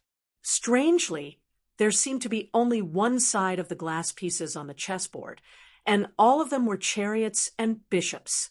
Only the lonely king was still in the hands of the player. When the player was focused, there seemed to be some strange magic that made the surroundings quiet and undisturbed. The waiter stood hesitantly on the side and didn't know if he should speak. He raised his head. The two blue eyes in the deep eye sockets moved nimbly, and the waiter couldn't help but take a step back. Being stared at by the skinny man was like being stared at by something bad. It made people's hair stand on end. But his voice was low and magnetic, making people feel close and trustworthy. "What's the matter?" he asked. The waiter hesitated and handed over the things on the plate. "This is your verification bracelet and the nearest fallout shelter map. If anything happens, you can go there immediately." "I will." He smiled at the waiter and emphasized again, "I will." His smile was kind, making people feel at ease. The waiter couldn't help but smile and leave in a happy mood. He was left alone in front of the silent chessboard, deep in thought, until in his hand, the piece that represented the king also showed a tragic mark. In a trance, there seemed to be a wail from afar. "The wail of the ruler?" he whispered. "It seems to be no different from the voice of the ruled. Don't you feel pity? Mr. Mirando." Across from him, on the empty seat, came a low and elegant voice with a reserved Roman accent. The phantom-like middle-aged man held an exquisite cane in his hand and was dressed in formal attire. His slightly white sideburns were neatly arranged, and his long hair was combed to the back of his head. He asked curiously, or rather, the superior you believe in has met a tragic end. Don't you feel a little guilty for standing by and doing nothing? Guilty? Why? Mirando asked, because of my former beliefs. Exactly. The elegant man nodded. I think you're mistaken about one thing, Mr. Mathers. Mirando shook his head slightly and smiled mockingly. From the very beginning, things like faith have always been a sneaky exchange for humans. It can't be said to be equal, nor can it be called fair. With just verbal praise, you want to be safe. With just a little money, you want to live a long life. With just a little bit of devotion, you want to go to heaven. Isn't this a joke? It doesn't matter if the object of faith comes from heaven or the abyss. It doesn't matter if the other party promises paradise or hell. It doesn't even matter if those promises have the possibility of being realized, whether it is the truth or a lie. He said firmly, the so-called faith is the shameless greed of the weak. It is a kind of begging and a kind of luck in the face of fear. Speaking of his own opinions so frankly, he asked seriously, since I already don't know shame, why should I feel ashamed? Mathers raised his eyebrows slightly. Then, you hate faith? No, it's the opposite. I thirst for faith more than anyone else because I know my own weakness and incompetence, and I also know my own limitations. Mirando told him seriously, I want faith. I want to have a faith full of power. So, I will believe in whoever gives me power. It's that simple. Mathers seemed to be stunned. He looked at his collaborator in front of him with slight astonishment. After a long time, he sighed in admiration. Let's not talk about whether your words are reasonable or not. After so many years, it is really rare to meet someone as magnanimous as you. Is this not good? Mirando asked. Or is it that this kind of naked shamelessness is too disgusting? No, I think this is more pleasant. Mathers leaned closer with his cane and laughed softly. A long time ago, the priests who preached would say that a long time ago, humans lived in a beautiful heaven and followed the orders of God. They lived a carefree life, but they were not allowed to eat the fruit on the tree. You know why? I would like to hear the details. Because only the sinful who ate the apple know shame, Mathers said. Mathers said, shame is something prepared for those who have sinned. Those who have true faith will only look down on it and scoff at it. Mirando laughed. Do you think I'm innocent, Mr. Mathers? No, it would be better to say that you and I are the kind of people who have committed the most heinous crimes, right? Mathers shook his head. How can there be a pure and righteous person like you and me who would fall into the abyss with hands full of blood? Then what is the meaning of this story? If you want to find meaning, then it can only explain one thing. Mathers laughed mockingly. From the beginning, the so-called faith is a lie. Asterisk boom. Asterisk a low and loud sound came from afar. In Mirando's hand, a crack appeared on the Crystal King's chess piece again. Faint ink appeared from within and flowed out from the king's face. It was like blood. The king is about to die. Mathers raised his hand and opened his palm. A blood-red chess piece slowly appeared between his 5 fingers. It was a chess piece with a holy crown on its head, a pure white robe on its body, and a rose rosary in its hand. Its face was impressively that of Mirando's. I think it's time for you to appear. He slowly got up and placed the chess piece in Mirando's hand. He bent down and whispered softly in his ear, "The last bishop." "I will." Mirando calmly closed his 5 fingers and asked again, "What about you?" The middle-aged gentleman who was about to leave stopped and looked back in confusion. "You don't plan to appear on the chessboard?" Mathers laughed. He took off the round top hat on the hanger and put it on his white hair. For a chess player, there is no need to put any representative on the chessboard, right? Mirando did not speak again. Mathers nodded and turned to leave. When he passed by the seat by the window, his footsteps paused slightly. He seemed to unintentionally look down. On the seat was a haggard man with dark circles under his eyes. He wore an inconspicuous gray suit and was frowning as he drank black coffee, without sugar. He looked up at Mathers, and Mathers looked back at him. The two calmly retracted their gazes and continued to go their separate ways, just like back then. 20 minutes ago, on the surface of the sea outside the Stellaris, the wind was calm, and the waves were eerily silent. Far away, on the border of London, in the heavily guarded headquarters of the Astronomical Society, after going through double identity and password verification on the 16th floor underground, they transferred to a specialized elevator. After going through another origin-substance comparison, the old elevator began to carry the passengers down again. It went straight down and then down again. Overhead floor, L8. The iron bars of the elevator slowly opened. A middle-aged man in a gray maintenance uniform walked out and heard the music from the old television. There was a cold pizza on the reception table at the door, but there was no one on the chair, until the low sound of the toilet flushing came from the cubicle. An old security guard with a big belly walked out. He shook his legs and returned to his seat. Application report. He flipped through the document the middle-aged man handed over and compared the signature on it. He took out a registration book and signed it. Finally, he picked up a pen and ticked it. He pulled open a drawer and took out a bunch of keys. He stood up and said, "Follow me." The door leading to the warehouse was opened. There was no smell of dust in the air. The good ventilation system maintained a constant temperature. There wasn't even any smell of mold. It was just pure. There was no smell at all. No sound could be heard. There was only the crisp sound of leather boots stepping on the floor, gradually going deeper. In the end, they stopped in front of a huge square cabinet.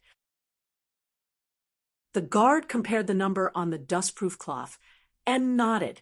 Serial item TS 7767. This is it. He turned around and asked, "Do you need to use it here? Or take it away?" The middle-aged worker in a gray maintenance uniform replied, "No, take it away." "Who's going to use it?" The guard asked, "Do you need my help?" "Yes." "Then wait for a moment." The fat guard stretched out his hand and tore off the dustproof cloth, revealing a well-kept giant globe underneath. It was about the height of an ordinary person and was fixed between 4 layers of brass tracks. However, in addition to the latitude, longitude, and the common meridian lines, there was a new scale which made it hard to understand. Next to the globe was a small stove and crucible, as well as a sealed jar of animal fat. Soon, the fire burned from the stove, and the fat in the crucible melted from the heat, turning into a clear liquid. After another 3 minutes, the fat boiled and glowed with a flame-like color. The fat guard picked up the pliers and set up the crucible full of boiling fat. He walked to the ladder next to the globe and climbed up the ladder with some difficulty. Coordinates: east of the Asian region, south of the Cyborus Sea.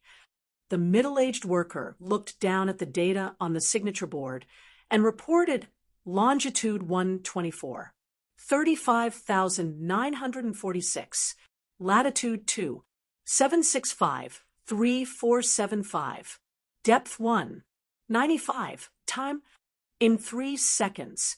So, after 3 seconds, the boiling fat was poured on the coordinates of the globe. Like an illusion, it disappeared without a trace. It was done. The fat guard climbed down with difficulty and shook hands with the middle-aged worker. After signing 2 words, he packed up everything, returned the ladder to its original position, and covered it with a dust-proof cloth. Finally, he left the warehouse and closed the door. After watching the visitor leave, the fat guard returned to his chair and continued to eat the cold pizza. Melodious music came from the TV. A new program was about to start. At the same time, on the endless sea, the sky was broken. You're tuning into the Mystic Fist YouTube channel. Don't forget to subscribe and join us on this journey to catch the most captivating stories.